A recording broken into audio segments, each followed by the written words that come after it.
Well, we're somewhere in a wood in mid Wales. I'll come to John. John's, you've got a special surveying implement with you today, haven't you, John? Let's have a little look at that. Ooh, look at that. Cool. Freshly sharpened. Yeah, filed last night to a razor edge. So, why are we here? Well, what we're trying to do is find the bulk of a hill called Garreg-hir, which is a Marilyn with 150 metres of reascent. So, two things to do today is A, find the bulk and survey it, and then go on and measure the height of the summit and just check the drop for the hill. Yeah. And by the look of the map contours, the bulk is actually in this wood, but it's either in this wood or on the edge of this wood. We've just walked in about 20 metres or so. The land doesn't look as though it's going down, so first thoughts is maybe more up that way, but we need to go down and explore a bit more in here. Well, I'm going to pan around so the viewers can see the sort of territory that we're in. And there's a little, oh, here's Graham, just passing, and there's a drainage channel down there, and that is either feeding or being fed by a pond that's just outside of the forestry, which is over here. So I'll just come back around and you get another little view of how deep we are into the wood. And John and Graham's got themselves into a little clearing, you can just see them, and I'm going to go and join them, so I'll just close off for now. Well, let's go and see if we can find John. And this is a hands and knees job to get into this bit. Cheers, John. Thank you. Oh, that's our new surveying tool. Was that from Leica? This is from my granddad, actually. Was it? It's probably over 100 years old, yeah. So, let's see what we can... So what you were saying, John, we're in the other... We've gained access from the pond into the wood, and we've had a good scout around for 10 or 15 minutes. What are your thoughts now, John? Well, if we just follow the direction into the wood, going down this way. Yeah. And get your hands and knees here. That ground looks pretty level. Yeah. Certainly, if we look to the right from where we've come, the ground on this side is all sloping up, so it's still leading us back to the position by the pond that we first chose for the bulk. It doesn't seem to be going down that way because the land is dropping away.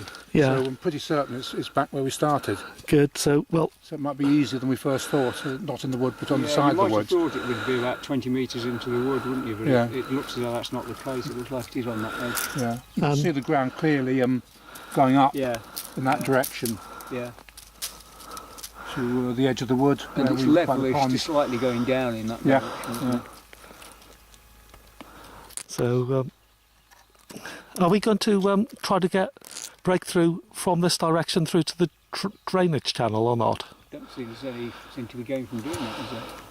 Not really, because you're definitely looking down to that drainage channel, even in this direction. Yeah. You're looking down. That drainage channel is below where we are. Yeah. And it's higher over there. And we know we walked in by that drainage channel going that direction that we were going downhill, so that is the uphill area. Yeah. So it indicates, as you were saying, back towards the pond. Yeah, it's on the edge of the trees. So yeah. Say easier than we perhaps first thought. Yeah. Not in the wood here. So if that is the point that we put the again twigs in front of the camera, let's see. We just need to prod around a bit with the level stuff, don't we, in that pond area, just to narrow it down. Yeah. But it's going to be there. And then if we do set the GPS there, we'll see the pond later on. I'll do a bit of filming there. So cheers. I'll close off for now. We've just done a little bit of prodding around here and laid a small grid of flags just at the corner of the forestry and just into that corner. We've examined the lay of the land from valley to valley and hill to hill, and we didn't systematically measure it originally, but we did one row just to get the lay of the land in hill to hill direction, and we found that the corner where you've just seen with all the flags is where the bulk is going to be positioned, and this is the grid that John and Graham have done. We've done some line surveying, but this is what it looks like. So what we're looking for here is is the high point from one direction, the low point from the I other. mean, other than these So, high points here, I'll leave you with there's this not view huge just for amount a of difference between any of those. while. is there? I'll I mean, stumble given backwards the reluctance of the land. over tussock grasses into You're a not gonna bog, actually say you're between and then what, we'll find out what 1.5, something like that. flag signifies the best possibility for where the bulk is positioned.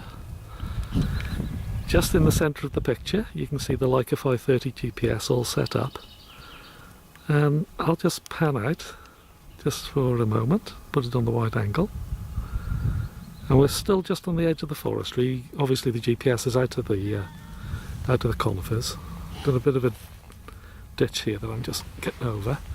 And I'll just pan around nice and slowly, and I'll come to Graham, and if Graham would be good enough, he can explain to you what we've been doing for the last, how many hours, Graham? I think it's about 3 hours, isn't it, Merlin? It's been a long, long time. This is perhaps one of the most difficult coals we've had to look at in the time that we've been surveying. The reason it's so difficult is not the shape of the coal, but the fact, as you can see from the camera view, we're surrounded by trees.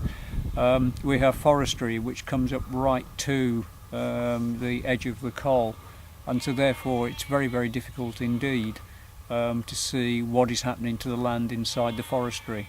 So we've spent a lot of time crawling on our hands and knees among the trees, proving to ourselves that the ground behind me is actually going downhill, and exploring a tongue of land to my left which comes into the forestry from the hill direction to our left, and then looking at the lie of the land behind the camera, which is the continuation of the hill-to-hill direction of the coal.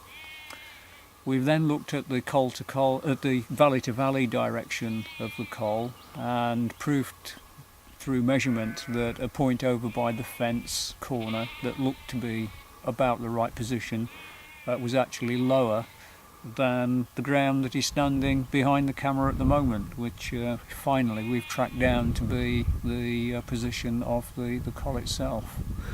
So where we've positioned the GPS, Yes, what we've done, Merlin, is we've taken a staff reading at the coal position, which, because it's right on the edge of the trees, and these trees are, I don't know, about 10 metres high, some of them, they will be cutting off the view of the satellites. So we've had to take a staff measurement from the coal to a point out beyond the fence, which is clear of the trees, where we can set up the GPS, and that's what we've done.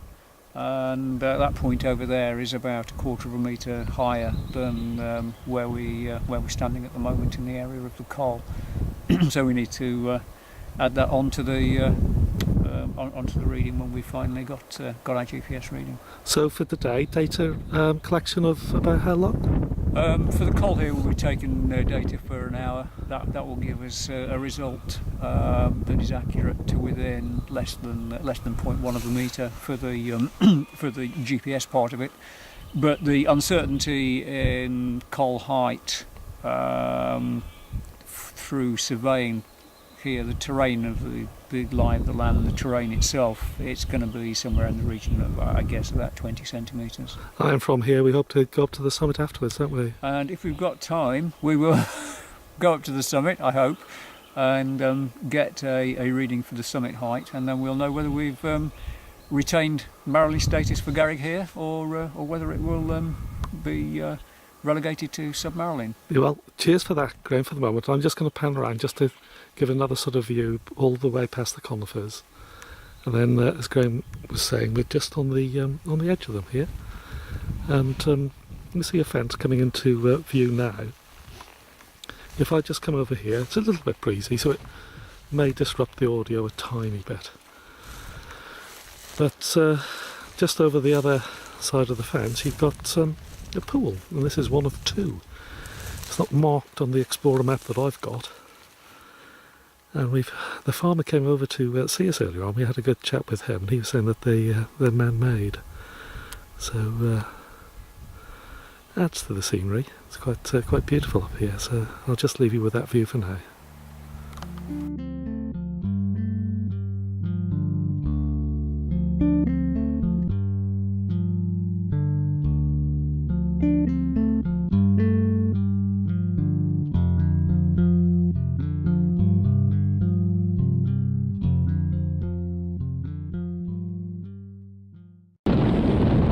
on the summit of Garreg-hir, and there's quite a bit of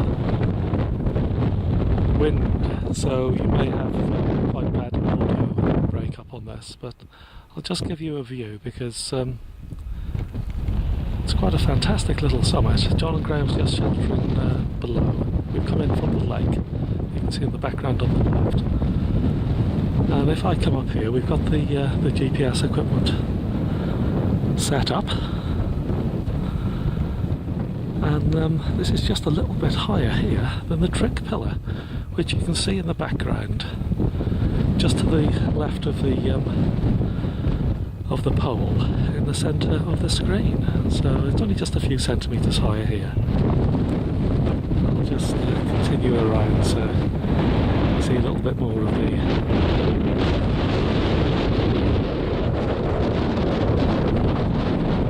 view.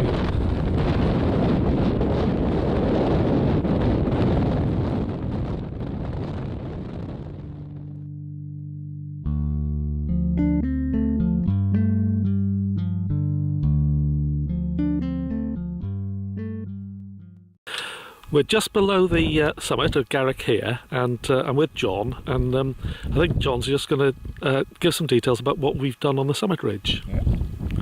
Well, we've got the main summit ridge of Garreg-hir, the line here, and about 200 metres further back there's a trig point, and we first of all surveyed around the base of the trig point, and we found a rock that was a little bit higher. But what was interesting, we set up the level and we looked across about 200 metres further north along the ridge. We found a point up here that is about 10 centimetres higher than the point nearest the trig point. So the summit of the hill is actually some way away from the trig point, 200 metres further north. And what we've done now, we've checked all the ground around the point at north here, and then found the highest point, confirmed it, and we've set up the GPS, so we're now collecting about an hour's of data. Yeah. And it's another one of those summits, John, isn't it? When we arrived at the trig, you asked me whether I thought the land farther away, which proved to be the highest, whether I thought it was actually higher, and I didn't. When I looked, I thought it was slightly lower. Confusing. You could think it either way, but it was very, very close, about 10 centimetres, so I obviously couldn't judge that. It's far too close. And again, at the bulk earlier on today, we collected about an hour's worth of data. An hour's worth of data there, so we'll have an hour at the bulk, an hour at the summit, and so we should have enough to get a pretty good idea when we get back and process the data. Yeah, it'll be an interesting one, won't it? Yeah, yes, well, yeah. So currently, what's the drop value given it as a Marilyn? 151 metres, so it's pretty close. Yeah. And the height of the hill, as a flashback, it is 484.9, and so we're 10 centimetres lower. So from the Ordnance Survey data, the height of the hill will be 484.8. So we'll be able to confirm that as well. And it's a lovely summit, isn't it? It's nice, a ridge, yeah, and it's a good position, beautiful views all around. Yeah.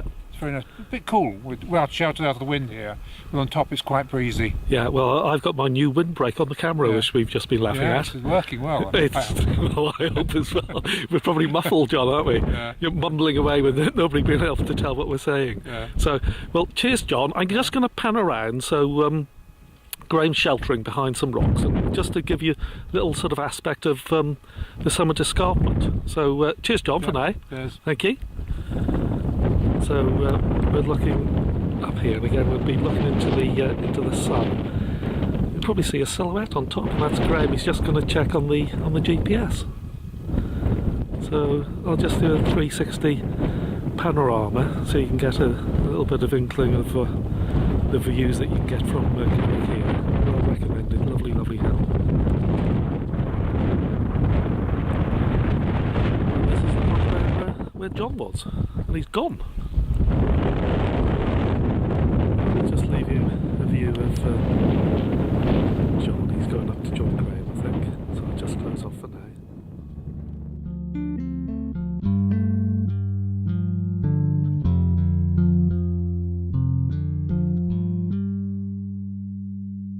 Okay. So this is the survey result for Garreg-hir, classified as a Marilyn. The OS bulk height was between 330 and 340 metres. Now the OS summit has a spot height of 485 metres adjoined to a trig pillar. Now we surveyed the bulk, and that height came out as 334.2 metres. So that equates very nicely with the OS bulk data. Now we found that the highest point of Garreg-hir was approximately 150 metres away from the trig pillar, and the surveyed height came out after processing of 484 metres, 0.9. So just to confirm, 484.9 metres. So that gives Garreg-hir an overall drop of 150.7 metres. So Garreg-hir retains its Marilyn status.